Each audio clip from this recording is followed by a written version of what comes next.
क्या है वो भारतीय आर्मी चीफ को ना भूलने वाला सबक जो पाकिस्तान ने उन्हें सिखाया था? भारत ने अरबों डॉलर्स का असला क्यों खरीदा? जंग और दी न्यूज के head of investigation Ansar Abbasi ने अपने कॉलम में हकीकत बता दी। सीनियर सहाफी लिखते हैं कि 2019 में बालाकोट हमले में दरख्त और एक कौवा मारने के बदले में भारत के 2 जंगी तैयारे पाकिस्तान ने मार गिराए थे और एक पायलट को गिरफ्तार भी किया गया, जिसे 1 कप चाय पिलाकर भारत के हवाले कर दिया गया था। पाकिस्तान के जवाबी हमले से कंफ्यूज भारतीय फौज ने उस दौरान अपना ही एक हेलीकॉप्टर भी मार गिराया था। ये शर्मिंदगी तो भारत और उसकी फौज को दुनिया भर के सामने देखनी पड़ी थी, लेकिन पाकिस्तान के जवाबी हमले में पाक फौज की जानिब से जो पैगाम भारतीय फौज के सरबराह को दिया गया वो उसे शायद कभी नहीं भूल सकते।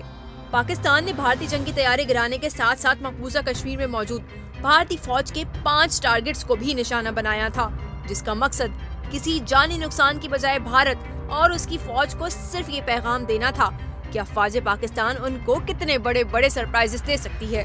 अंसार अब्बासी लिखते हैं कि अहम जराये के मुताबिक 2019 में पाकिस्तान ने जवाबी कार्रवाई करते हुए कृष्णा घाटी सेक्टर में एक ऐसे हदफ को भी निशाना बनाया था जो भारतीय फौज के ब्रिगेड हेडक्वार्टर से सिर्फ 500 मीटर दूर था। अहम तरीन बात यह है कि उस हेडक्वार्टर में कोई और नहीं बल्कि भारतीय आर्मी चीफ खुद मौजूद थे और वहां से ऑपरेशन की निगरानी कर रहे थे। इस हमले के बाद भारतीय आर्मी चीफ ब्रिगेड हेडक्वार्टर से फौरी रवाना हो गए थे। पाक फौज की तरफ से भारत की फौज के सरबराह को सिर्फ ये पैगाम दिया गया था कि पाकिस्तान चाहता तो निशाना 500 मीटर दूर की बजाय कृष्णा घाटी सेक्टर में भारतीय फौज के ब्रिगेड हेडक्वार्टर्स पर भी हो सकता था। 2019 ने अफवाज पाकिस्तान की बर्तरी और भारतीय फौज की बौखलाहट को दुनिया के सामने खोल कर रख दिया था। उसके बाद मोदी ने भारतीय फौज के लिए अरबों डॉलर्स का असला खरीदा ताकि आइंदा उस शर्मिंदगी से बचा जा सके जिसका भारत को 2019 में सामना करना पड़ा।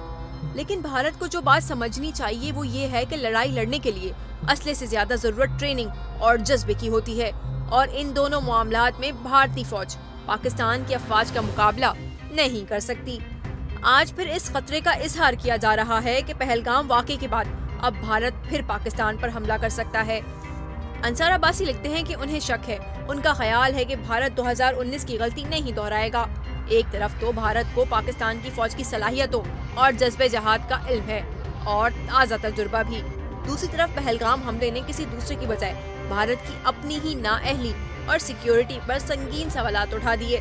भारत माजी में पाकिस्तान पर दहशतगर्दी के इल्जामात बार बार लगाता रहा, लेकिन अब वो खुद कनाडा और अमेरिका समेत कई दूसरे ममालिक में दहशतगर्दी करते हुए पकड़ा जा चुका है। ऊपर से अमेरिका से भारत को इस वाक़े के बाद जिस किस्म की तवक्कात थी वो ढेर हो गई। ट्रंप ने अपना वजन भारत के पलड़े में डालने की बजाय कह दिया कि वो दोनों ममालिक के रहनुमाओं को जानते हैं। पाकिस्तान और भारत इस मामले को खुद आपस में हल कर लेंगे।